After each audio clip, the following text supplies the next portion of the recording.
तो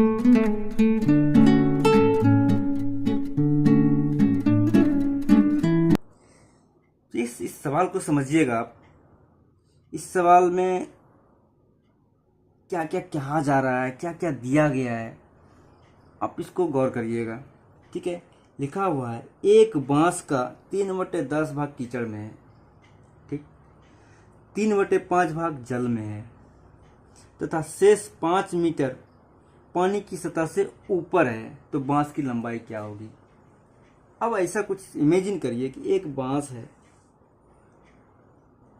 सपोज कीजिए कि ये पानी है, पानी की सतह है, ठीक है, और ये पानी के नीचे ये कुछ कीचड़ है, ठीक है।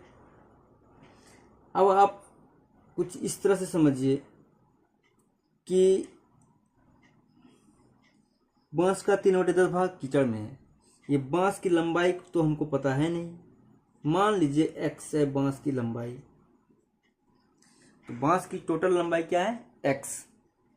3/10 भाग कीचड़ में किसका, इसी लंबाई का, इस लंबाई का 3/10 भाग कीचड़ में है, कितना 3x/10 भाग जो है वो कीचड़ में।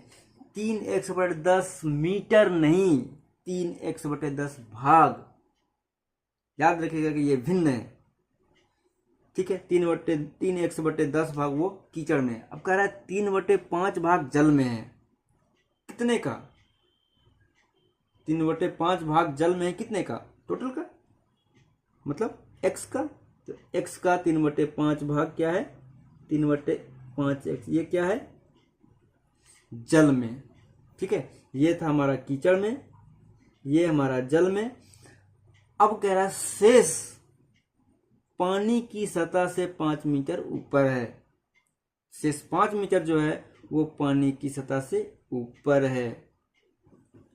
अब आप देखिए, अभी कहा था 3/10 भाग, ये जो 3/10 भाग है ये हमारा फ्रैक्शन था, और हम क्या किए, तो टोटल लंबाई जो है वो x मान लिया, x गुने 3/10, x का 3/10 भाग, x गुने 3/10, ये क्या हो गया, ये अब मीटर में कन्वर्ट हो गया, ये भी मीटर में कन्वर्ट हो गया। कितना मीटर ये पता नहीं है, लेकिन जो x था टोटल, उसका 3/10 भाग जो है वो कीचड़ में था, उसका 3/5 भाग जो वो जल में था, और जो शेष था वो 5 मीटर है। अब आपको ध्यान आ रहा है कि ये 3/10 ये मीटर में कन्वर्ट हो चुका है, ये भी मीटर में कन्वर्ट हो चुका है, और ये भी मीटर में ऑलरेडी दिया हुआ है। अब आप देखिए 5 मीटर जोड़ 3x/5 मीटर जोड़ 3x/10 मीटर, ये सब किसके बराबर होगा, इसी एक बांस की ही लंबाई तो है, थोड़ा सा ये, थोड़ा सा ये, थोड़ा सा ये, सबको मिला के बांस की लंबाई ये बराबर हो जाएगा, जिसको कहेंगे x, ठीक है। ये आप इस चीज को समझिए कि एक बांस है, एक बांस की लंबाई टोटल x माने हम, 3x/10 मीटर जो वो कीचड़ में था, 3x/5 जो था वो जल में है, और जो 5 मीटर है शेष बचा वो पानी की सतह से ऊपर है। अब आप देखिए कि इसी बांस की लंबाई का अलग अलग पार्ट है ना वो, तो अगर अलग अलग पार्ट को जोड़ेंगे तो टोटल लंबाई तो बन जाएगी, जिसको हम x माने हैं। चलिए, कुछ नहीं तो नीचे 1 है, अब इसको सॉल्व करिए। 5 और 10 का एलसीएम 10, ठीक है। 10 से 1 से 10 में डिवाइड करना, 10 गुने 5 50, ठीक है। या ये इतना कॉम्प्लेक्स करने के बजाय इसको कुछ ऐसे कर सकते हैं हम लोग, 5 बराबर x माइनस, इस टोटल अमाउंट को उधर ले जाए हम, 3x/5 प्लस 3x/10।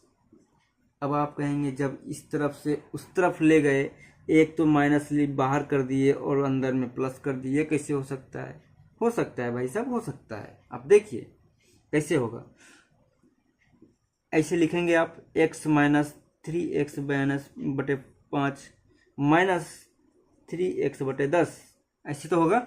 अब यहाँ पे क्या किए हम, माइनस को कॉमन ले लिए, आप मत लीजिए, कोई बात नहीं, आप वैसे ही बनाइए।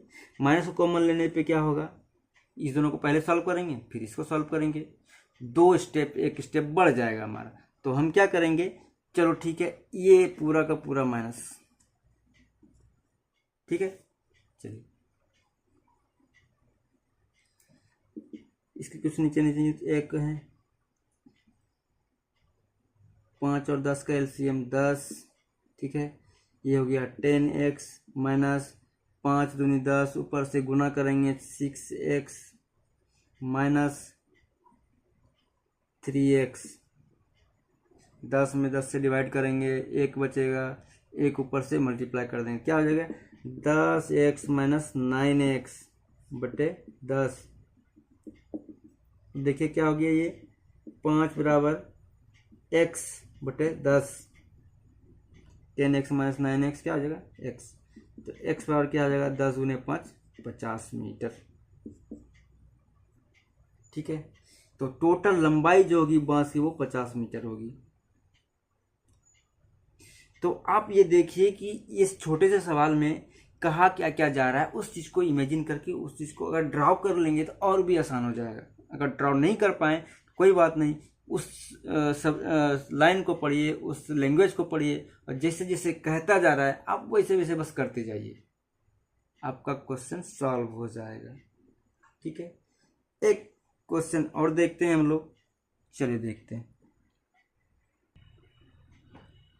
देखते हैं ये सवाल है, और इस सवाल को आप समझिए ये क्या कह रहा है, और फिर उसको आप जैसे जैसे सवाल कहता जा रहा है उसको आप करते जाइए, ठीक है। राम अपनी आय का 1/3 भाग रहने पर, जितना भी इनकम होगा उसका 1/3 भाग जो है वो रहने पर खर्च करता है, 1/8 भाग कपड़े पर खर्च करता है तथा 10% दान पर व्यय करता है, ठीक है।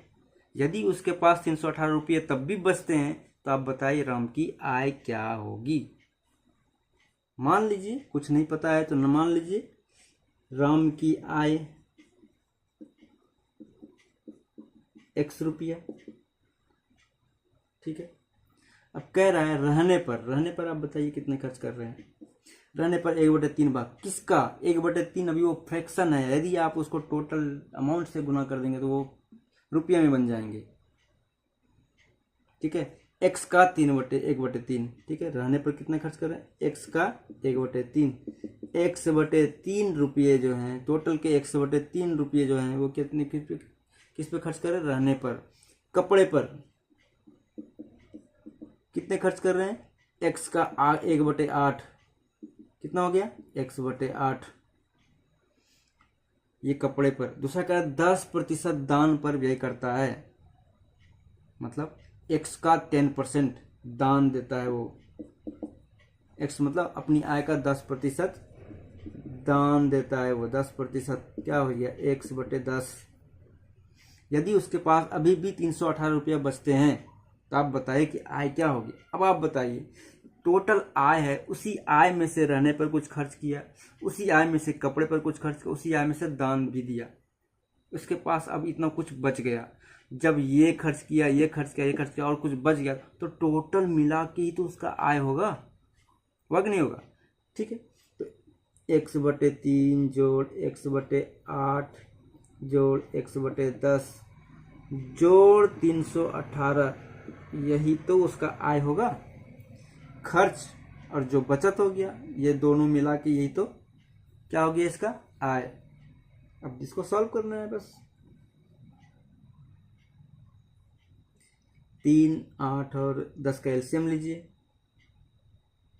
क्या हो जाएगा 3, 8, 10, 2 से 3, 4, 5, 5 और 20 या 60 दूनी 120, ठीक है।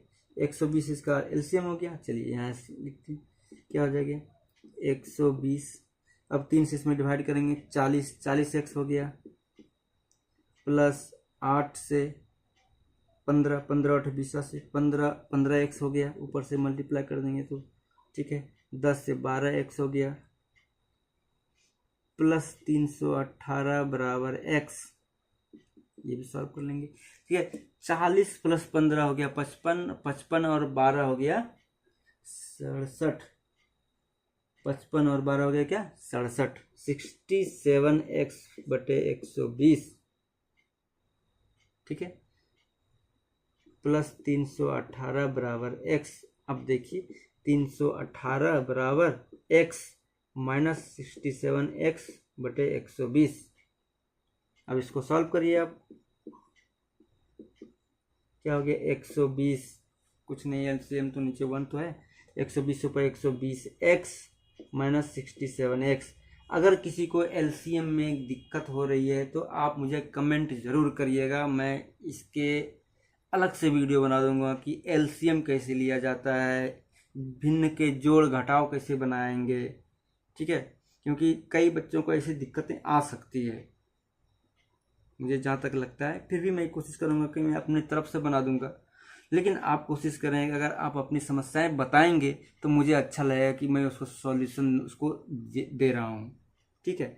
तो आप देखिए कि यहाँ कुछ नहीं तो नीचे एक है, 1 और 120, 1 और 120 का एलसीएम निकालेंगे, हर का एलसीएम निकालते हैं तो कितना हो गया 120, और वो उस हर से जो एलसीएम निकाला गया 120 उससे हम डिवाइड करेंगे, 1 से 120 में डिवाइड करेंगे तो 120 होगा, और जितना भी होगा उसके ऊपर से मल्टीप्लाई कर देंगे, मतलब अंश से मल्टीप्लाई कर देंगे। तो 1 से 120 में डिवाइड दिए तो क्या हो गया 120, 120 में x से गुना कर दिए क्या 120x, ठीक है। वैसे ही इस हर से जो एलसीएम है दोनों में डिवाइड करेंगे, 1 ऊपर में अंश है, अंश को 1 से गुना कर देंगे तो 67x, ठीक है। 318 बराबर, इसको अगर आप घटाएंगे कितना हो जाएगा 3 4 5 11 53x, ठीक है। यहाँ से x का वैल्यू निकालना है, बिल्कुल निकाल सकते हैं हम, 318 गुने 120/53 बराबर x, क्रॉस मल्टीप्लीकेशन, 318 को यहाँ से गुना कर दिए और ये ऊपर ये नीचे आके डिवाइड हो जाएगा, ठीक है। आप इसको डिवाइड करिए तो अब देखिए 6 बार में शायद कट जाएगा, 6 या 18, 54 34 31, 6 बार में कट जाएगा, तो x बराबर कितना का 72 720 रुपये। इस राम की आय थी 720 रुपये, और इसी 720 रुपये का 1/3 भाग रहने पर खर्च कर रहा है, 1/8 भाग कपड़े भी खर्च कर रहा है, 10% दान भी दे रहा है, इसके बाद भी उसके पास 318 रुपये बच रहा है। अगर आप सबको सम करेंगे तो आपको 720 रुपये आएगा। अगर आप चेक करना चाहते हैं तो मैं आपको चेक भी करवाता हूँ। x के बदले ये x 720/3 रहने पर कितना हो गया 720/3, 720/3 कितना हो गया 24 72 240 रुपया, रहने पर 240 रुपया, ठीक है। 720/8 90 रुपया कपड़े पर, ठीक है। दान में दे रहा है कितना 1/10, मतलब 720/10 बोले तो 72 रुपया, ठीक है। इसके बाद 318 रुपया बच रहा है, उसको भी इसमें जोड़िए आप, 318 रुपया प्लस, आप अगर सबको सम करेंगे तो आपको 720 रुपये मिलेंगे, जोड़ लीजिए आप, ठीक है। 240 और 90, 9 4 13 2 1 3 330, 330 में 72 जोड़िए, 2 7 3 10, 402, 402 में 318 जोड़िए, 720 हुआ कि नहीं हुआ, ठीक है। इस तरह से लैंग्वेज को हमको समझना है, और जैसे जैसे कहता जा रहा है वैसे वैसे करते जाना है। बहुत ही कुछ टिपिकल कुछ भी नहीं है, बहुत ही आसान है लैंग्वेज वाला क्वेश्चन, ठीक है। चलिए।